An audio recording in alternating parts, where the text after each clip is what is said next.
Israel says at least 65 people were injured in the latest round of Iranian strikes across the country.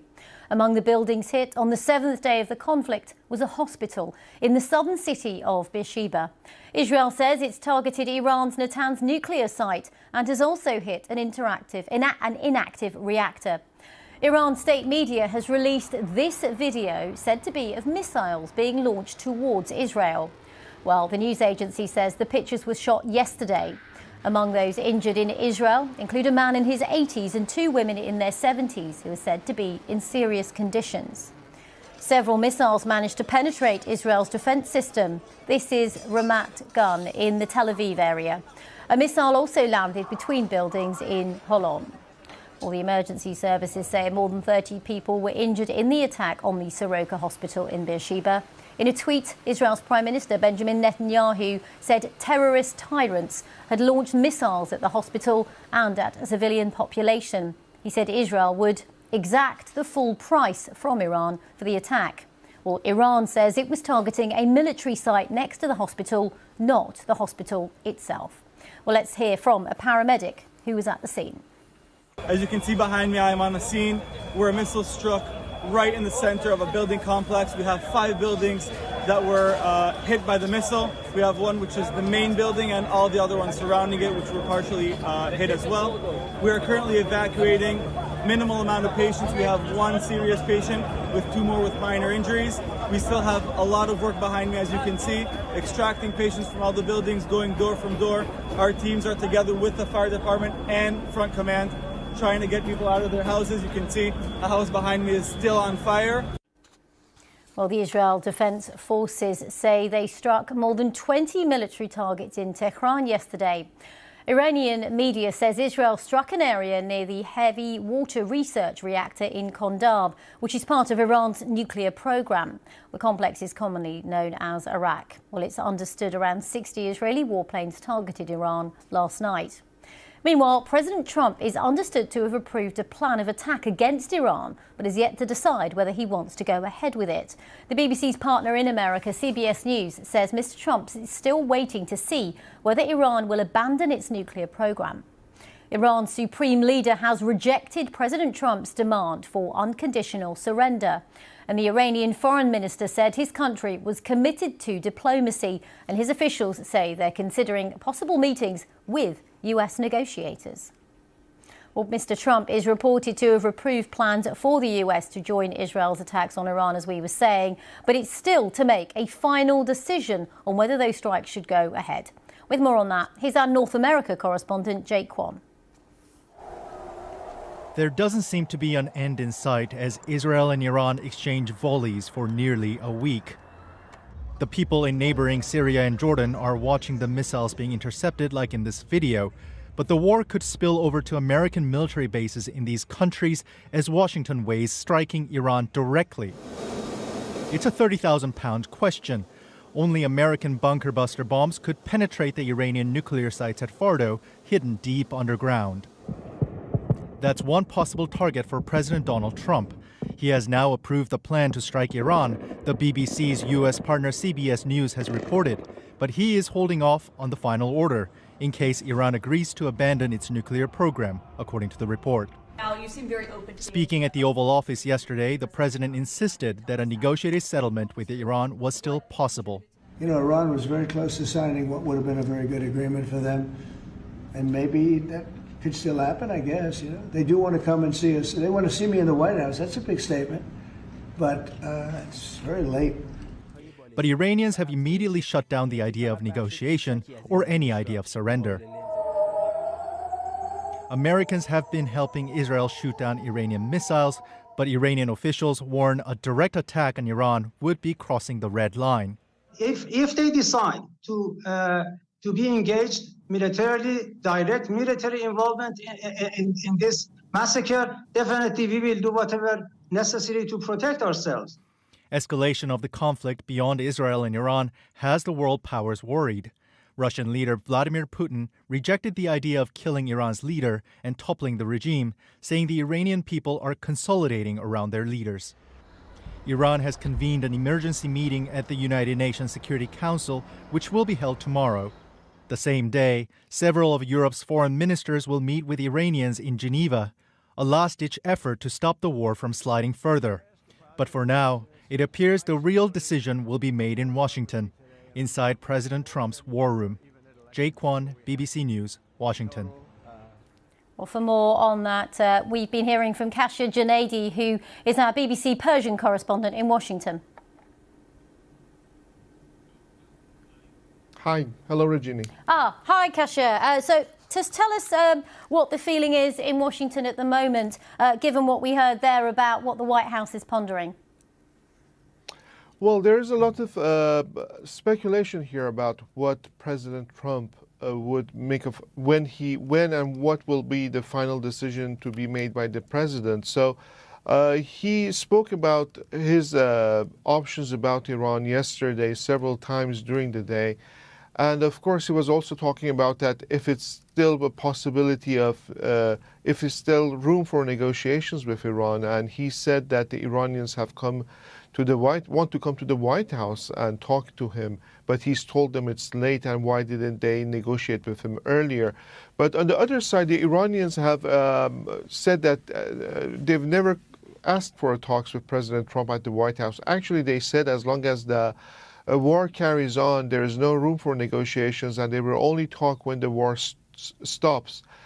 So we are waiting to see what the president's final decision is about, whether the U.S. would attack Iran together with Israel, hitting its nuclear installations, including the Fordo facility, which is within the mountain, within the earth. And Kasia, you've been monitoring Iranian reaction as well. So what have we been hearing from Iran and indeed in the media there in response to what the White House is pondering? Well, you know, in the past 24 hours, Iran has been dealing with cellular network outage and disruption in internet connections. So actually, there is some sort of blackout from what we've been receiving from inside Iran. There has not been that much information on social media about what the situation is there. But from what we know is that the people are also waiting and speculating to see what happens with President Trump's decision, because that could be changing not only the situation inside Iran, it could be having implications in the region, because then if the U.S. joins Israel to attack Iran, then the Iranian regime may retaliate and hit may try to hit U.S. bases in the region. Ali Khamenei, the leader of the Islamic Republic, had a televised speech yesterday, and he warned the Americans about the implications of joining the war and attacking Iran. So there is a lot of anticipation. At the same time, the streets in a city like Tehran, the capital, are almost empty. Those who could have left the capital have left the capital. Many cities the major cities have been evacuated, and are not that many people are left on the streets. So the situation in Iran is also that of a country that is under attack, and people are waiting to see what happens next. OK, Kasia, thank you very much for that update, monitoring events from where you are, of course, in Iran. Thank you for the moment, Kasia Junaidi in Washington there. Well, let's speak to our correspondent, Dan Johnson, who is in Jerusalem. Oh, sorry, let's go to Hugo Beersheba, who is in Holon for us. Hugo, you're at the scene now of where some of the Iranian missiles struck. Just tell us a little bit more about what you're seeing. Yeah, Regina, so we had a wave of Iranian missiles earlier today. Air raid alerts sounded across the country at around 7 o'clock in the morning.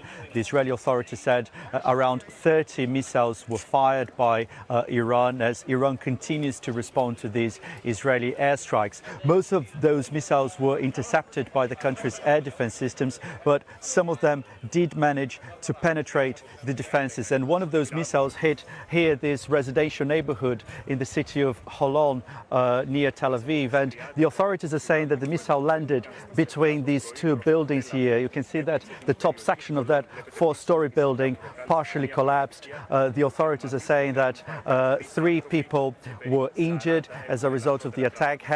Here there is some damage in nearby buildings, houses as well. So I think it shows that Iran continues to have the ability to carry out these attacks. We've seen that the latest attacks by Iran hadn't been as intense, which was seen as an indication of the impact of these Israeli airstrikes on the Iranian military's ability to carry out those attacks. And reflecting that, the Israeli authorities yesterday announced that some of the restrictions that had been imposed because of the war were being eased. So again, what we're seeing here today is that the Iranian military continues to have the ability to carry out these missile attacks, causing a lot of damage in places across Israel. Indeed, and of course we're hearing more about the hospital as well that was struck, Hugo. Just tell us a little bit more about the hospital, where it is in relation to where you are, and what more the authorities and medics have been telling us. Yeah, Regini, so this is a hospital, the Soroka Medical Center in the southern city of Beersheba, about an hour's drive from here. And a missile struck this medical center, medical facility. The Iranian authorities are saying that the target of that attack was a military facility near this hospital. So we've had reaction from the Israeli authorities accusing Iran of deliberately targeting a hospital. We don't know, what the target here could have been, but again, this was another, missile that managed to penetrate the country's air defense systems. Now, the reaction that we're seeing from the Israeli authorities so far indicate that these Israeli airstrikes are going to intensify. The Israeli defense minister says that not only military and nuclear facilities will be hit, but also government buildings, facilities linked to the Iranian regime. So here, I think, again, the strategy, as we've been discussing for days now, seems to be to put a lot of pressure on the Iranian authorities, hinting at possible regime change in Iran as a possible goal in this operation. Indeed. Benjamin Netanyahu saying that Iran will pay a heavy price. So no sign that things are going to let up, Hugo. No sign of de-escalation here. On the contrary, because now we're hearing from, those reports in America that President Trump has decided to go ahead with, has approved military plans for direct American involvement in this Israeli offensive, but no decision has been taken yet. And a little bit of context here, because it's crucial, because this is, a very dangerous moment here in the Middle East, in which we could see a major regional escalation with American involvement. The Israelis have been saying that this campaign is to destroy, damage Iran's nuclear program. They've been saying that Iran was getting close to the point of no return in developing a nuclear weapon. There hasn't been any evidence to support this, this view. The assessment by the international community, including from the Americans, is that the Iranians had made no decision to weaponize their nuclear program. We don't know whether they had plans to do so, but the evidence on the ground was that no decision had been made. Iran says this is a war of aggression, that it has the right to defend itself, and has been threatening to target American military interests in the region if there is direct American involvement. And so we could see, the potential here of a wider regional conflict. Okay, Hugo Beersheba in Holon, thank you very much. Well, let's take you to Beersheba, which is where the hospital that was struck was, because we're listening to, we're not quite sure whether that's a doctor or some sort of official, but let's have a listen in. We will know more by the end of the day, and we will issue more statements. Why have you decided to evacuate one specific area of the hospital yesterday? We've been moving department since Friday, since the beginning of the war with Iran. We've moved all of our unsafe departments immediately, and in the following days we've moved departments that have sheltered areas, but we felt should be more protected. So for instance, the ward that we moved yesterday, that was hit today, does have sheltered areas, but we felt we can do better, and we moved it. This was not as a result of any warning or expectation. It's just what we do for emergency preparedness. How many patients are now where in the hospital doing Around 650. Most of them in sheltered areas, or formal sheltered areas. Yes, we do have an underground hospital. We moved probably around 150 patients who are immobile to sheltered areas several days ago, well, 4 or 5 days ago. How do you react personally to that? Sorry, what is your state of mind right now? We're working and providing care for the population. The personal feeling will take a while, as was the event in October 7th, but it's total shock that someone would target a medical center. People in the hospital, the people we have left in the hospital are elderly people, cancer patients, people who need urgent medical care that cannot go home. And these people were targeted directly to be killed by a missile attack. There is no other explanation for this, and it's shocking that such a thing would take place. Thank you very much. Okay, we're just going to leave that. Apologies, the sound was not that clear, but a little update from Beersheba. Of course, that is where the hospital was hit by a wave of missiles from Iran. Well, let's go to Jerusalem and speak to our correspondent, Dan Johnson, who's been monitoring all developments from there. Dan, we heard there from Hugo and from Kasia, really, how both Israel and Iran are not going to de-escalate. In fact, what we've seen overnight just shows how things are intensifying. Absolutely, yes. And this intensification, this ramping up of the missile attacks from Iran into Israel seems to coincide with the Israeli cabinet meeting that happened last night, which was at the same time that Donald Trump was meeting his top security officials in the White House, monitoring the situation here, assessing that plan to potentially support Israel in its attacks on Iran. It was 8 o'clock here, local time, that we saw the first barrage of missiles last night. Then there was a second just after midnight. The Israeli air defenses were very active through the night. The air raid sirens sounded across the country. People were advised to take shelter. And that happened again here at 7 a.m. this morning, when we understand up to 30 ballistic missiles were fired by Iran. And that's when that hospital was hit in Beersheba. There have also been impacts around Tel Aviv and the suburbs of Israel's capital. Here in Jerusalem, we heard very loud interception explosions in the sky. It didn't feel like anything actually got through here in Jerusalem, but lots of missiles for the Israeli air defenses to intercept. And that was the most intense barrage to hit this city, people are saying, in the week of this intensifying conflict. And it's underlined to everybody exactly what the risk is, what is at stake here. Now, I suppose it cuts both ways, and some people will argue this shows the threat that Iran is continuing to pose to Israeli citizens, to their neighborhoods. Therefore, why Israel has to continue its strikes on Iranian targets and why it needs that US support. Others will say, look, this is what happens if you provoke Iran, and that if there is any further escalation in this conflict, we're going to see more of this, more damage in Israel, more loss of life, more casualties. Around 65 people across the country are reported injured this morning. And the Israeli authorities have this morning issued an update about the entire 7 days of this conflict so far, saying that 24 people in Israel have been killed, over 830 injured, and 20,000 buildings or vehicles have been damaged in the last week or so. So it's clear to everybody what the cost of this conflict is, but still a huge decision for Donald Trump and for the Israeli leadership to make about exactly what happens next, whether they try to push towards some sort of peace negotiation or a deal, or whether indeed they do escalate, as Benjamin Netanyahu seems to favour. That's why he's asked for that US support. It is possible that everything we've seen, the increased rhetoric, the ramping up of attacks, is all designed to put pressure on, to show force, to solidify each side's position so that they can make a negotiation, they can bargain from a position of strength. But it's also possible that this is the uncontrolled escalation that people have been warning about, that this runs away now and that we see even more destruction both in Iran and here in Israel too. That's what people are fearing. OK, Dan, and is there any more wider regional reaction? Some of Israel's neighbours, of course, and other countries, say Egypt, for example, or Qatar, people that have been brokers in this wider region?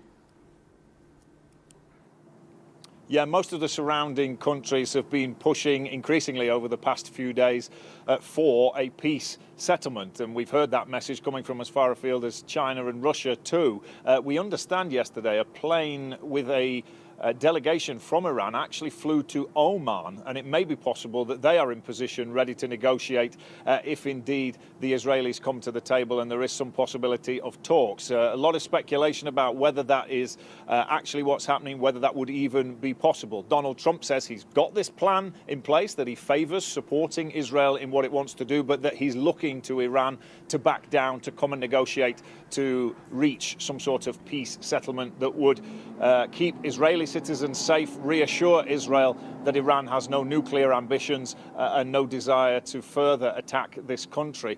But the Israeli leadership is very strong in condemning the attacks this morning, the apparent targeting of a civilian site. The Israeli minister Itamar Ben-Gvir has called the Iranians Nazis for attacking that hospital. The Iranians have responded to that, saying that actually they were targeting some sort of intelligence or military technology facility that is nearby to that hospital. But the rhetoric again is increasing. Israel has promised that there will be more attacks in retaliation to what we've seen overnight and this morning. So at the moment, all the indications are this is potentially going to get worse before it gets better. But it is always possible that this is the two sides going up to the brink before they come back and potentially negotiate some sort of settlement. Whether that's likely, all up in the air, potentially all for Donald Trump to decide.